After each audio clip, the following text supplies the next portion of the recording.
যেই দিন আমি বউ নিয়ে বাড়ি আসলাম, তার কিছুদিন পরেই মারে ছেড়ে আলাদা হয়ে গেলাম। সেই দিনও মা আমার দিকে তাকিয়ে থাকলে কাঁদলো, মুনির রে এই জন্যই কি তোর পেটে ধারণ করেছিলাম। যেই দিন মায়ের বয়সটি 65 হয়ে গেল, মায়ের দাঁতগুলি চামড়াগুলি লটকে গেল, সেই দিন মাকে একটি ডাক্তারি গাড়িতে চাপিয়ে বৃদ্ধাশ্রমে রাখতে গেলাম। সেই দিনও মা আমার মুখের দিকে ফেল ফেল করে তাকিয়ে কাঁদে, কিছু বলতে পারে না, তবুও জানো মা সন্তানের মায়া ভুলতে পারে না।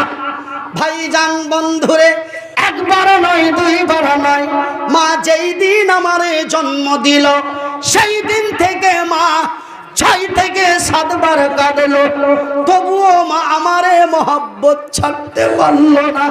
এই হলো আমার জনম দুঃখী মা,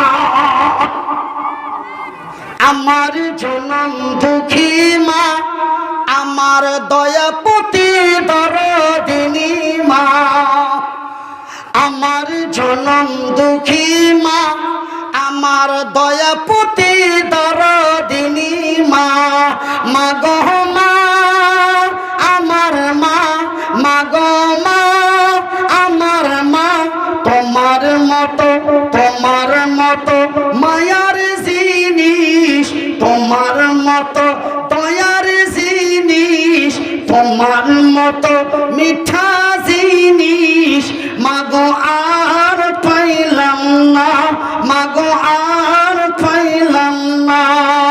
মাকে এখানে খুঁজিলাম, মাকে ওখানে খুঁজিলাম, খুঁজিলাম এই মাহফিলেতে, আরো খুঁজিলাম আমার বাড়ি, আরো খুঁজিলাম আমার বাড়ি, খুঁজিলাম সারা বাংলাতে। মাগো মা আমার মা, তোমার মতো মিঠা জিনিস আর পাইলাম না। কেন 10 মাস 10 দিন ধরে, 10 মাস 10 দিন ধরে পেটে করে রাখিলেন মোহরে, 10 মাস 10 দিন ধরে পেটে করে রাখিলেন মোহরে। মাগো মা আমার মা, আর জনম দুঃখী মা। ভাইজান বন্ধুরে, এইবার ওই ছেলেটা বলে, ওগো মনির উদ্দিন ভাই, আমার আল্লাহর যদি এতই দয়া হয়, আমার আল্লাহর যদি এতই মায়া হয়, তবে তার এত দয়া মায়া ভালোবাসা থাকার পরে তিনি কেন আমাদের এমন বিপদের মধ্যখানে ফেলে? কখনো দায়ী করোনা ভাইরাস, কখনো দায়ী মহামারী আমফান, কখনো দায়ী বিশাল ঘূর্ণিঝড়, কখনো দায়ী অমুসলিমের মার, কখনো কিন বিপদ এসে যায়। ওগো মনির উদ্দিন ভাই, তার যদি এতই দয়া হলো, তার যদি মাতই মায়া হলো, তবে কেন আসামের মানুষ মাদ্রাসাগুলি বন্ধ করলো? তার যদি এতই দয়া হলো, তবে আজকেও মুসলিমের হাতে কেন মার খেতে হয়? ওগো মনির উদ্দিন ভাই, তার যদি এতই দয়া হয়, তবে করোনা ভাইরাস কেন এসে যায়? তার যদি এতই দয়া হয়, তবে এমন ভূমিকম্প দিয়ে কেন নেপালের মানুষকে মারা হয়? ওগো মনির উদ্দিন ভাই, তার যদি এতই দয়া হয়, তবে সিরিয়ার মুসলমানগুলিকে কেন ধরে ধরে জবাই করা হয়? তার যদি এতই দয়া হয়, তবে রোহিঙ্গিয়ার মহিলাগুলিকে 12-14 জন মিলে ধর্ষণ করে কেন লজ্জা স্থানে তার ওয়াল দিয়ে দেওয়া হয়? আমার আল্লাহ কি তার দয়া দিয়ে, আমার আল্লাহ কি তার মায়া দিয়ে, আমার আল্লাহ কি তার দয়া দিয়ে, আমার আল্লাহ কি তার মায়া দিয়ে, আমার আল্লাহ কি তার ভালোবাসা দিয়ে? তিনি তো আলা কুল্লি শাইইন কাদির। চ্যাংড়াটা আধ খাপা হলো, কিন্তু কথাটি খুব খাতারনাক বলছে, বুঝতে পারছেন? চ্যাংড়াটা যদিও হুচলা হয়, যদিও চ্যাংড়াটা আধ পাগলা হয়, ও জান জয়লা রাগে কথা বাড়ালছে। কথাটি কিন্তু খুব খারাপ বলে না, খারাপ বলছে কি, তার যদি এতই দয়া হয়, তার যদি এতই মায়া হয়, সেই যদি এতই ভালোবাসে, তবে তার ভালোবাসা, তার দয়া, তার মায়া দিয়ে তিনি কি আমাদেরকে তার জামিনে সুস্থ শান্তিভাবে রাখতে পারেন না? আমি বলি পাগলা রে, ও আধ পাগলা ছিল, ওকে এবার পুরোটাই পাগলা করে দিলাম। আমি বলি পাগলা রে, আমরা বড় সৌভাগ্যবান। আলহামদুলিল্লাহ বলেন, আরো জোরে বলুন, ডানে বামে বলুন, সামনে পিছে বলুন।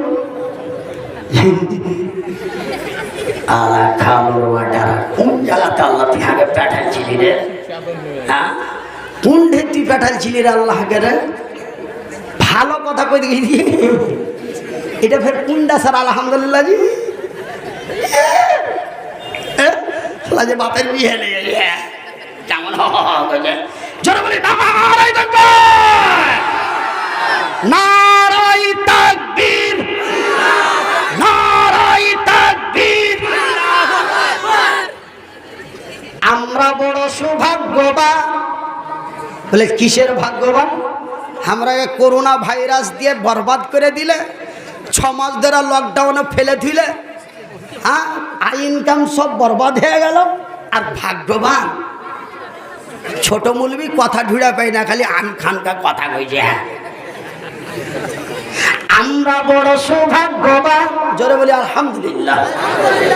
বন্ধুরে,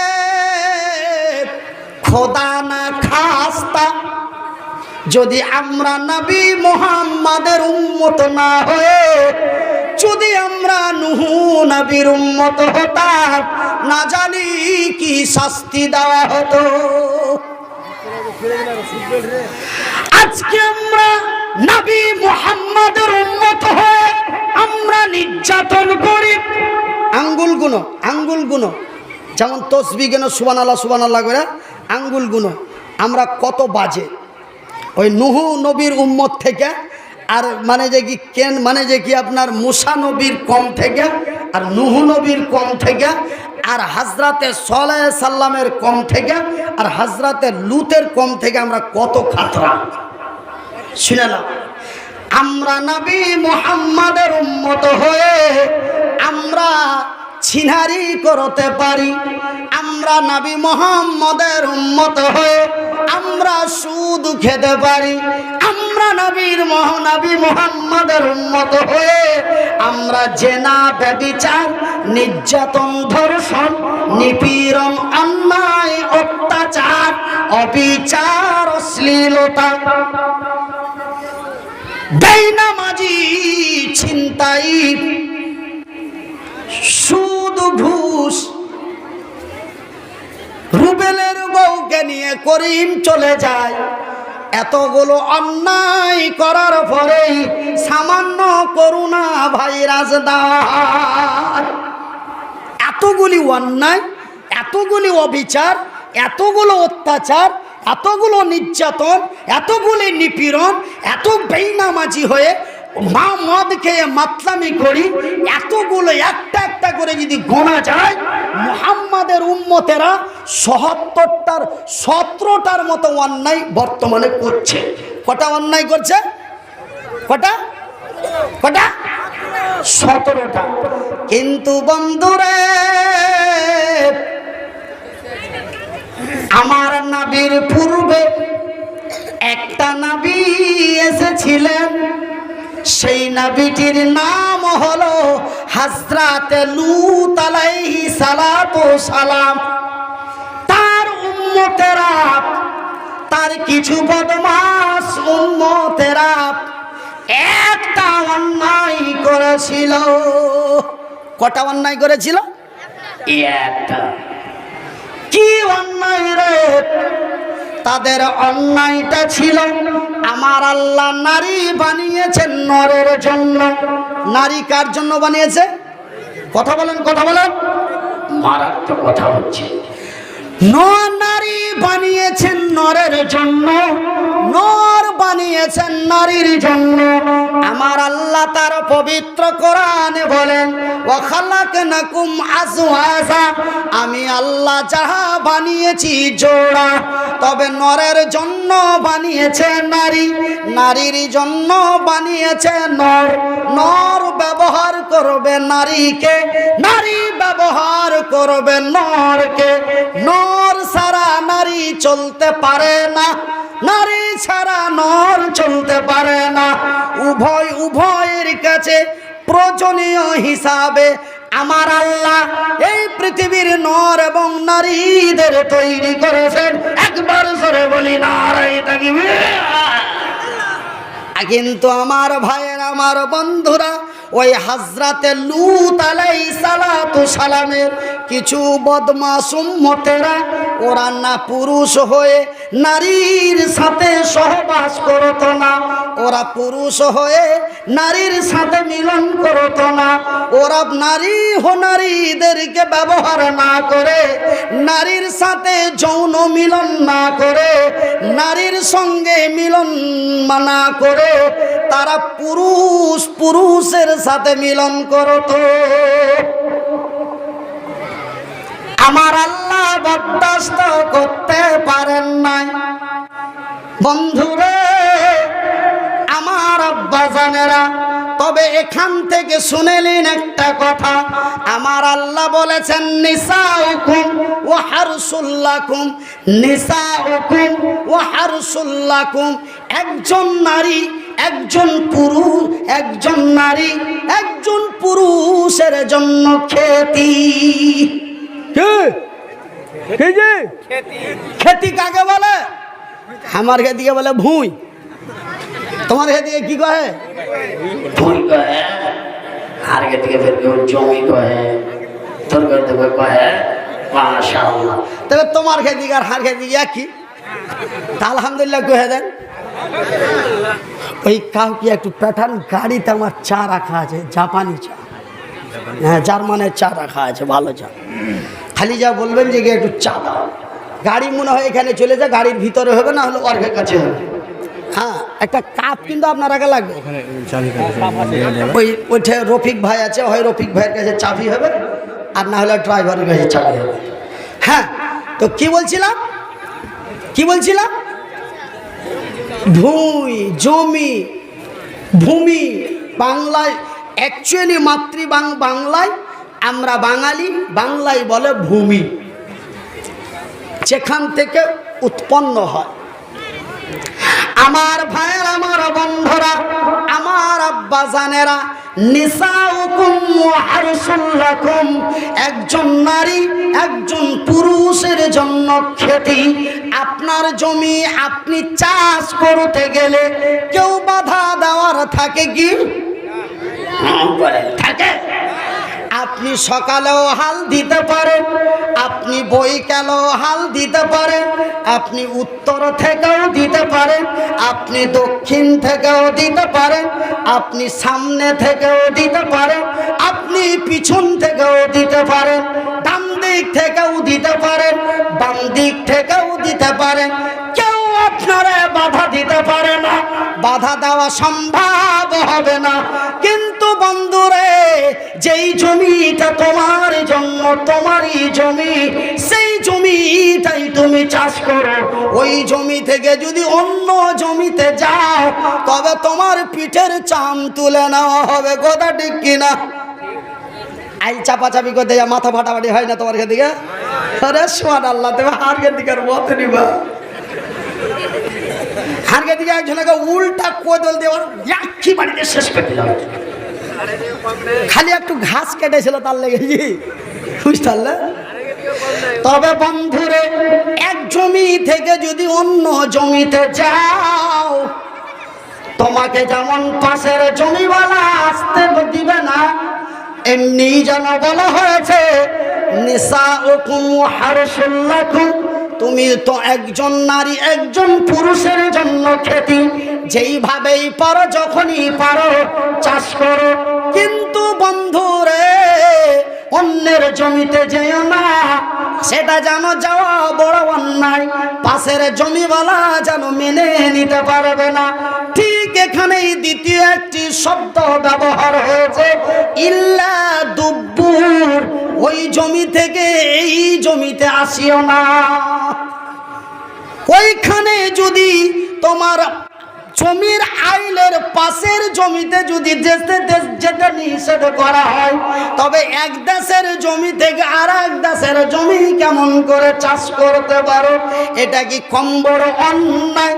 এটা কি কম বড় অবিচার? এটা কি কম বড় অশ্লীলতা? এটা কি কম বড় ঘৃণিত লজ্জিত? আমার আল্লাহ বরদাস্ত করতে পারেন নাই। মহান স্রষ্টা বরদাস্ত না করতে পেরে হযরতে জিবরিলকে পাঠিয়ে দিলেন, ওগো জিবরাইল, লুতের কমেরা যেই অন্যায় চালু করেছে, এরা যা অশ্লীলতা চালু করেছে, এরা নিজের বিবিকে বাদ দিয়ে এরা এক পুরুষের সাথে মিলন করেছে।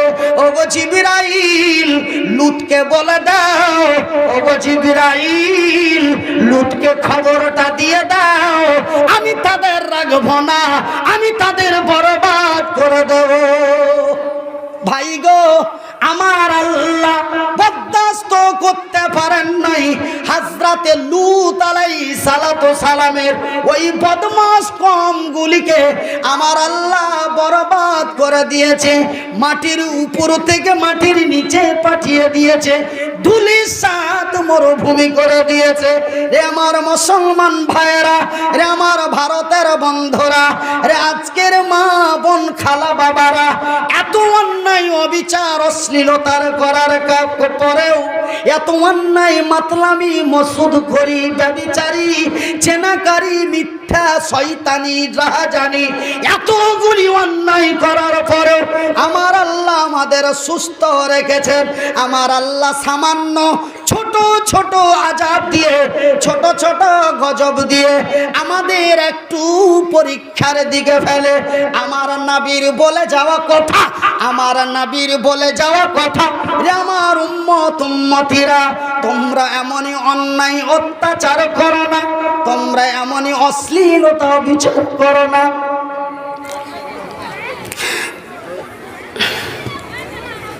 আরে আমার উম্মত উম্মতিরা, আমার পরে কোনো নবী আর আসবে না। কেউ যদি নবী রাসূল বলে দাবি করে রে, সেটা যেন মিথ্যা বলে অপবাদ করবে। রে বিশ্ব জগতের নর নারীরা, রে আমার উম্মত উম্মতিরা, রে আমার সাহাবী গণেরা, আমার পরে কোনো নবী আসবে না। যদি কেউ নবী বা রাসূল দাবি করে, তারা মিথ্যা নবী রাসূল দাবি করবে। তবে একটা জিনিস তোমাদের কাছে রেখে গেলাম, একটা হলো আমার আল্লাহর কোরআন, আর একটা হলো আমার মুখের জবান, আমার সুন্নাতে রাসূল। আর একটা জিনিস তোমাদের রেখে গেলাম, তোমরা তাদেরকে ফলো করে চলবে। ওরা কে রে? ওরা হলো এই দাড়িওয়ালা মুলবিগুলি, এরা হলো ওরাসাতুল আম্বিয়া। এদের কথাগুলি তোমরা মেনে চলিও, আমার কোরআন এবং রাসূলের আমার কথাগুলি স্মরণ করিও। তোমাদের কোনো অসুবিধা, কোনো ক্ষতি হবে না। যেমন অন্যান্য নবীর উম্মতের উপরে বড় বড় আযাব গজব এসেছে, তোমাদের উপরে তেমনটাই আসবে না। এই জন্যই বলেছি যে আমাদের ভাগ্য ভালো, আমরা সৌভাগ্যবান যে আমরা নবী মুহাম্মাদের উম্মত। এই জন্যই কথাটা বলে আপনাদেরকে আলহামদুলিল্লাহ বলতে বলেছি। জোরে বলি আলহামদুলিল্লাহ, আরো জোরে বলি আলহামদুলিল্লাহ। ভাই জানেন, আর একটা নবী আল্লাহর রাসূলের আসার পূর্বে আর একটা নবী এসেছিলেন। কেন এক এক করে 1,24,000 নবী এসেছিলেন, আল্লাহ পাঠিয়েছিলেন। তার মধ্যে একটা নবীর উম্মতের অন্যায়ের শাস্তি আপনাদের শোনালাম, আর একটা নবীর অন্যায়ের শাস্তি শোনাবো, আর একটা একটা নবীর উম্মতেরা এমন অন্যায় করেছিল, এমন অন্যায় করেছিল, যেই অন্যায়ের ওসুল খেসারত তাদের দিয়ে মহান আল্লাহ তাদের বরবাদ করেছিল। সেই কথাটা ভাই বলবো না ছেড়ে দেবো? আরে দুটা লোক বলছে, বলো দুটা লোককে জালসা শোনা যায়? ভাই বলবো না ছাড়বো না? তবে ভাই জান বন্ধুরা আমার, যদি বলতেই হয় আর যদি শুনতেই হয়, আর যদি বলতেই হয় আর যদি শুনতেই হয়, তবে একটা কথা শুনে রাখো বন্ধু, আর একটা কথা শুনে রাখো চাচা যান। এক জায়গায় জালসা করতে গেছি, জায়গাটা কোথায় জানেন? বলবো? জায়গাটার নাম হলো ওই আপনার মেজুরা, মায়ানমারের কাছে। এই যে রোহিঙ্গিয়া মায়ানমার আছে, ওই যেখানে আমি জালসা করছিল ওইখান থেকে 2 ঘন্টা গাড়ি চালাইলেই ভারত শেষ, পড়ে যাবে মায়ানমার, অং সং ফুকির দেশ। তো ওই অং সং ফুকির দেশে ওই পাশের রাজ্যে মিজোরামে একটা জালসা করতে গেলাম।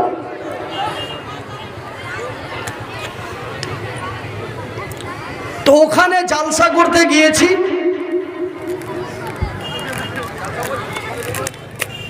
তো একটু মানে উপদেশমূলক আলোচনা করছি, তা আমার কাছে 4-5টা বাধা আসলো। আমাকে বলছে, হুজুর আমরা এইগুলো ওয়াজ শুনবো না। বুঝতে পারলেন কি বললে? এগুলা ওয়াজ শুনবো না। তো কিতা শুনবেন? আমি বললাম কিতা শুনবেন? তার মানে কি কোনটা শুনবে, কিতা শুনবেন? তো বলছে, হুজুর ওই যে নাবি আছে না, সেই যে নাবির যে নাবি পাইগাম্বার আছে না, হেগোরও জীবনী কর। তার মানে নবীর জীবনের কথা কহ, সাহাবীদের জীবনীর কথা কহ, মানে এগুলা ওয়াজ করতে গেছে। ও বাবারা, আমার রাসূল যখন মদিনায় গেল, এগুলা ওয়াজ করতে গেছে। তার মানে কামাইঠা ওয়াজ শুই না আর মিজাজ খারাপ। তো মৌলভী সাহেব হারাকে মুসলমান থেকে বাদ করে দিচ্ছে, মানে এমন ওয়াজ করতে চালু করেছে তো আমরাকে মুসলমান থেকে বাদ করে দিছে। তখন ওইগুলা ওয়াজ আমাকে করতে মানা করছে, আমাকে যে এইগুলা ওয়াজ করিয়ে না, ওই নরম ওয়াজ গেলা করো। আমি তখন ভাই দিলাম একদম। নবী যে তায়েফে গেলেন, তায়েফে যে কি যন্ত্রণা কষ্ট পাইলে ওই ওয়াজ লাগলো করতে। মানুষকে কান্দে চলে যায়, কে গাড় কাপড় ভিজিয়ে দিলে, কার মাফলার ভিজা গেল। আমি তো কোচ হারে একবার করে বুক ফাটছে, এটা আসলে ওর কান্দ না। আমি ওয়াজ করবো কি খেলে, আমি অবধি আল্লাহ কোন ওয়াজ চালু হইল